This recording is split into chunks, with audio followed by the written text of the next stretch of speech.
A menudo en lo referente a ópticas nos vemos abocados a una dualidad absurda, ridícula, pueril, tan estúpida como el dualismo cartesiano. Por un lado, ópticas, llamadas estado del arte, maravillosas para grandes producciones que cuestan 2,5 riñones. Es decir, Arri 6 Master Primes, Leica Summilux C, Cooke S, ópticas con zoom de Ingenieur, etcétera, etcétera, etcétera. Y por otro lado tenemos la democratización de las ópticas de cine. Desgraciadamente, en la mayoría de los casos, ópticas fotográficas con 4 o 5 superficies dentadas, pero piezas de plástico, aberturas de diafragma electromagnéticas y demás mierdas. La vida es un relato contado por un idiota lleno de ruido y furia y que no tiene sentido. Siempre queda tan bien hacer un alarde de pedantería shakespeariana y citarlo en el momento en que estamos haciendo un tutorial que ¿por qué no? Empiezan a surgir una serie de opciones de ópticas cinematográficas con las características mecánicas y la precisión necesaria para poder trabajar en vídeo y en cine y sin que te tomen el pelo. Sin necesidad de ser ópticas de primerísimo nivel, son perfectamente válidas. Son las nuevas ópticas de Rokinon con su marca Samyang, que son las Samyang Shin y que tenemos aquí y vamos a analizar en este tutorial. Lo primero que nos llama la atención es la luminosidad, algo bastante común ya en las ópticas de Samyang. Estamos hablando de un valor de apertura máxima de T1.5 uniforme en toda la gama, ideal para situaciones donde no tenemos demasiada iluminación externa o queremos trabajar con luz natural en momentos en los cuales, ya digo, no hay demasiada intensidad de luz. ¿Trabajaría yo todo el tiempo a T1.5? No, pero tampoco lo haría con otra óptica. De momento tenemos la posibilidad. El fabricante asegura que las ópticas están preparadas para trabajar en una resolución de sensor de cámara de hasta 6K. Tenemos una resolución que de hecho es superior a la de, por ejemplo, la 6CP2 o superior al de las Snyder Xenon. Está ahí en medio, llegaría a ser un poquito inferior a las de las Canon CNE. Tampoco es necesario que la resolución sea muy pronunciada si no queréis que vuestro foquista os odie. O sea que yo creo que están en un término medio perfectamente aceptable. Cuando comparamos en particular con ópticas con un contraste más pronunciado, como pueden ser las 6, hay que tener en cuenta lo que significa la nitidez perceptual. Una cosa es la resolución que puede tener una óptica y otra cosa es nuestra percepción de la nitidez. Nuestra percepción de la nitidez se ve influida por un fenómeno óptico muy curioso que hace que una imagen con menor resolución pero más contrastada aparezca perceptualmente como más nítida. Y eso es lo que ocurre cuando uno compara directamente sobre la marcha viendo dos imágenes, por ejemplo, con una 6CP2. Notamos, uno, que la imagen es bastante más cálida, lo cual no tiene nada de malo, para mí es bastante más agradable, y que tenemos menos contraste. Sin embargo, la resolución, si nos fijamos bien en una comparativa, es superior en el caso de la Shin. La caída de F, en general, a partir de cierto punto en los bordes de la imagen es bastante pronunciada. Por supuesto se va a notar más en grandes aberturas, pero es una ventaja cuando estamos trabajando de T4 en adelante. Pasar de esa imagen con definición pero bastante suave a ese bokeh, a ese desenfoque, puede tener un efecto estético precioso. Superficie metálica, aluminio y acero inoxidable en las monturas. El diseño del mecanismo de enfoque es interno y no hay ningún tipo de rotación, como podéis ver, en la parte frontal. El diámetro frontal en todas las ópticas está estandarizado y es el estándar que nos sirve para cualquier tipo de matte box usual en el mercado de 114 milímetros. Podremos utilizarlo en drones, en cardanes. La pupila de salida es capaz de cubrir un sensor full frame o un sensor VistaVision. Es decir, lo podemos utilizar tanto en una Alpha 7S2 como en una Red Weapon 8K con sensor VistaVision. El diseño de los elementos y el bloque óptico es exactamente el mismo que en las ópticas DS. La diferencia fundamental no está tanto en el rendimiento óptico, sino sobre todo en la precisión de milésimas de pulgada mecánica. A los elementos se le han añadido multirevestimientos con lo cual tenemos una disminución muy notable de las aberraciones cromáticas. Si te gustaba la imagen que daban las Samyang anteriores, la Samyang DS por ejemplo, o la Samyang Cine, te van a seguir encantando. Si no era suficiente para ti, verás que aquí ha mejorado el rendimiento óptico gracias a este multirevestimiento a nivel subatómico. Superficies dentadas estandarizadas para los piñones más comunes de 0,8 de mandos de foco. El ángulo de giro del anillo de foco es de 200 grados y en el caso del de diafragma de 40 grados.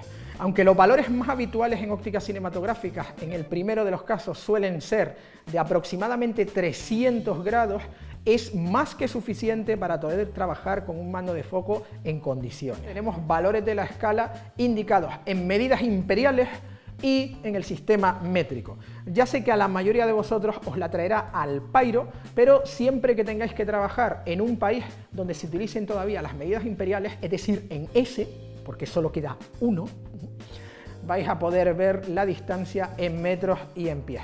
Tamaños, distancias, diámetros y posiciones de los anillos exactamente idénticas. Si tenemos que cambiar una óptica o la otra, sacar el mando de foco, quitar el matte box y meter inmediatamente la óptica, no vamos a tener que estar resituando nada. El tiempo es dinero, dinero que te ahorras en una producción, en cualquier tipo de grabación. Da absolutamente igual que sea Avatar o la boda de tu gato. En todos los casos estamos hablando de un diafragma de 11 palas.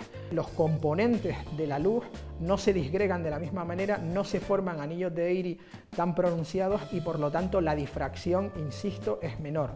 El punto dulce se encontraría aproximadamente en T4, T5, 6, aunque el rendimiento es excelente desde T4 hasta T8, quizás T11 incluso.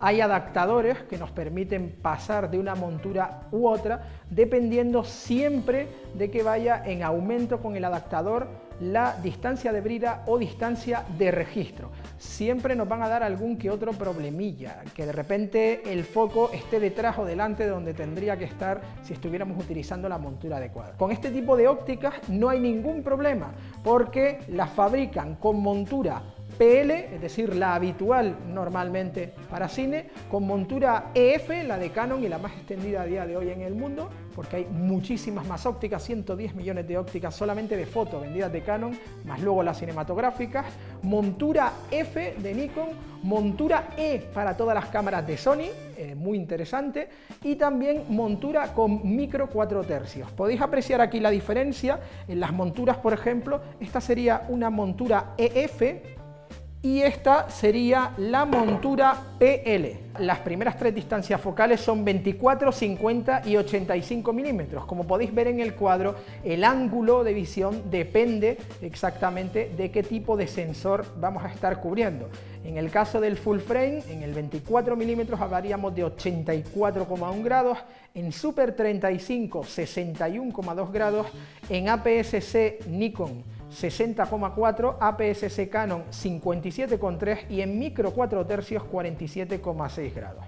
En el caso del 50 milímetros, en full frame 46,2 grados, en Super 35 31,2, en APS-C de Nikon 30,8, APS-C de Canon 29 y micro 4 tercios 23,6. Y en el caso del 85 milímetros, el ángulo de visión en full frame o en VistaVision sería 28,4 grados, en Super 35 19 grados, en APS-C de Nikon 18,7 y en APS-C de Canon 17,7. En micro 4 tercios tendríamos 14,4 grados. Las distancias mínimas de enfoque, en el caso del 24 milímetros sería de 25 centímetros, en el caso del 50 milímetros 45 centímetros y en el caso del 85 milímetros 1,12 metros. En el caso del 24 milímetros vemos que la estructura es de 3 elementos en 12 grupos, en el 50 milímetros 9 elementos en 6 grupos y en el 85 milímetros 9 elementos en 7 grupos. De hecho, Samyang ya ha anunciado que va a haber 3 nuevas ópticas en breve, en 2016, para empezar a ampliar la gama de estas 3. O sea que, como veis, habrá una distancia por debajo del 24 milímetros. Puede tratarse o bien de un 18 o bien de un 21, sería la habitual, una entre el 24 y el 50, que con mucha probabilidad rondará el 35 aproximadamente, y una por encima de 85, puede que sea un 135 o similar. Cuando abrimos a T1.5 podemos notar una ligera aberración esférica, pero realmente aceptable, que desaparecería a T2.8. Del mismo modo, igual que ocurre con las Canon CNE, hay un ligero desplazamiento cromático en aperturas muy grandes. Empieza a desaparecer y a ser totalmente estable a partir de T4, T5, 6. Sí es verdad que en toda la gama vamos a tener unidad cromática sin ningún problema. A T1.5 sí que vamos a tener, como es lógico y normal, algún que otro reflejo interno, pero insisto, menor que ópticas que cuestan el doble que estas. La respiración, especialmente en el 24 milímetros, es bastante pronunciada. En conclusión, podríamos decir que tenemos básicamente unas ópticas con una excelente relación entre el rendimiento óptico, la precisión mecánica y el precio al que están. Suficientemente consistentes, luminosas y fiables. Una imagen cálida muy agradable, en particular muy permisiva en los tonos de piel. Lo interesante es que el fabricante ofrece a nivel mundial 3 años de garantía. El importador en concreto ha subido esta cantidad a 5 años de garantía, con lo cual es de prever que efectivamente con esta construcción van a aguantar sin problemas durante ese tiempo. Por dejarlo bastante claro, sí, son ideales para trabajar con ellas, son cómodas, no son la mejor óptica del mundo, pero son perfectamente prácticas en cine, en vídeo, y además no hay nada que os dé lo que os dan estas ópticas por el dinero que cuestan. Y hasta aquí el sermón de hoy. No olviden vitaminarse y supermineralizarse.